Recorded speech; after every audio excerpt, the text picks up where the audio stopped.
Hey guys, 30 seconds of your time before we start. I wanted to say a huge thank you because uh, we're like 300,000 views or just about 300,000 views in only 4 videos.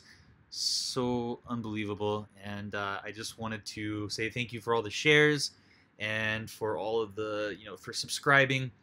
And thank you for the comments. I will do my best to keep making these videos. The only reason I'm doing this is to share these cars with you. It's not because I know everything about the technical side of cars, but I love sharing these brand new cars that we get here before we get them anywhere else, and that's my whole purpose.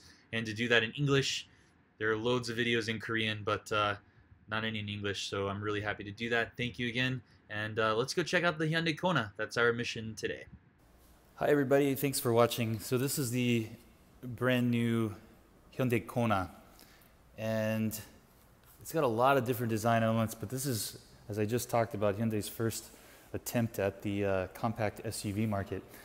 So let's take a quick walk around. It is tiny, and as I said, it's blue. So this car comes in about 9 different colors, at least here in Korea. This is going to be a little bit tough to talk about because this is a medium trim level model, and so it doesn't have a lot of the optional equipment that, say, like the higher trim level does. But I think it's got a lot of different design elements in here. From some perspective, it does look like the tracks a little bit, but the back is distinctly Hyundai. It looks kind of like a smaller Tucson. And we'll dig into a little bit more detail here. But coming back around the front, this is what they call modern trim line, and this is the second step up from the bottom. It runs about $20,000, about that, depending on equipment. But speaking of a lot of different design elements, so we got these DRLs, daytime running lights. So these are all LED and looks a lot like the Cherokee, the Jeep Cherokee. And I also see in here with this cascading grille in the front coming down here, looks like a little bit like the Infiniti. I think it's the G30. Well, Infinity's new kind of compact SUV hybrid crossover kind of thing that they got going. Very similar to this actually in size and look from the front. So let's see, what do I want to talk about with this? Again, really hard always to talk about what's going to be coming to your market. Let's talk about the engines real quick, even as I look through the passenger side window and give you a first glance inside. It's very spacious for this kind of subcompact car, or I guess compact SUV. Here in Korea, this car is offered in a diesel, I think it's a 1.6 diesel, and also a gasoline model as well. The gasoline version pumps out 177 horsepower with 27 kilograms per meter of torque, which is about 195 foot-pounds of torque. And the diesel model, which probably won't be in too many markets, maybe in Europe and places that normally get diesel, definitely not America. The diesel model will be it's 130 horsepower, I think 130 or 136 horsepower, and about 30 kilograms per meter of torque, which is 220 foot-pounds of torque. So that thing, diesel, always can got a bit more pickup on it. In the North American market, this is going to be offered in a 1.6 liter 4-cylinder and also a 2-liter 4-cylinder. And in Europe, they will also get I think a 1.6 liter as well in gasoline, but they will get a diesel engine sometime later this year. And I don't really have any more information than that for this car in terms of release around the world. But this is Hyundai's pledge that they're going to be attacking this market similar to the Genesis. You can see the Genesis G80 over here.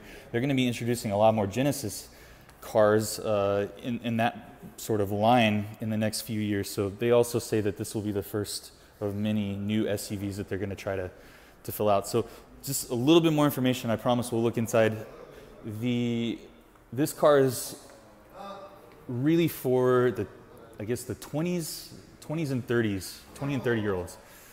Here in Korea, they have sold about 7,000 of these already in just the first week or 10 days. Now, it doesn't sound like a lot, but Korea, first of all, this market really didn't exist but just a few years ago. This class of cars market did not exist just a few years ago. So for them to sell 7,000 just in the first 10 days was really remarkable for them. This car, because it's the mid-trim level, does not get, it gets the body color roof. Now, if you go a little bit higher in trim level, and maybe if you've seen some photos online, it'll come in black. So it's a total two-tone, and they've got this kind of rugged, hard plastic look, and they've got that around the bumpers as well. So that will be what you can expect on the roof as well, the same looking kind of black plastic, hard plastic. Hyundai equates this to ice hockey pads. Yeah, ice hockey pads. I guess so. Anyway, let's take a look inside. So Hyundai has really adopted the same Kia. It's got that kind of raised the navigation system. This is an 8-inch navigation system. It looks pretty good and pretty big compared to other cars. There's a 7-inch that comes on the baseline. Again, none of these are standard, actually. They'll all be optional, but there's a 7-inch, but this one comes with an 8-inch, so it looks pretty good. All of these cars, at least here in Korea, come with a 7-speed dual clutch transmission and a few other options here. Again, this is not the premium model, so things like the ventilated front seats, kind of I call them aircon front seats, are not available. But you got heated seats, which is fine. Looks like we got manual aircon in here.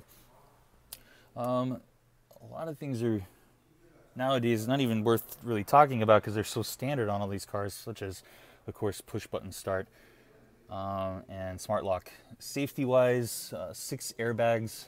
Not a very good shot of that. 6 airbags here in this car. And I think there's a lot of touches here that take on from the Jeep. So I don't knock them for that. I think Jeep's always had kind of a classic look. I've not personally been a big fan of the new Jeep Cherokee since they redesigned that. But nevertheless, it looks like they've taken some hints from that. Let's take a look in the back seat. So, of course, the trade-off with having a compact SUV like this is the trunk space. Of course, it's a hatchback. We can look through the back in a second, but it's only about 12.4 cubic feet or 360 cubic liters, and that's with all the seats folded down like this. So not a whole lot of room, but then if you're a single guy or girl for that matter, who's in your 20s or maybe early 30s, and this is maybe your first car, then this a family car is not going to be that important to you at this point, probably. Although a lot of people are in their 30s with families, of course. Looking up from the back, I had everyone always asks, like, how tall are you? So I'm 172 centimeters, or about 5'9". I've got breathing room here. If I try to get out, I don't know how well you can see this. If I try to get out, it's a little bit tough maybe. I got to bend. But here at the top, I do have some space, so that's okay. I'm not sure how good that shot is. Let's have a look back in the front again. I'm not really going to talk too much more about that. Speaking of ladies, I mentioned ladies just a second ago. So far, of that 7,000 cars that they've sold here in Korea, more than 50% has been to girls.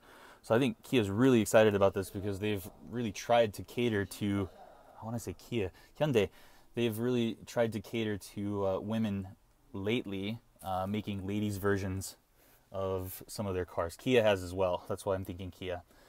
So I like that kind of accent there on the steering wheel. So okay, so let's do one final shot, and that is through the back.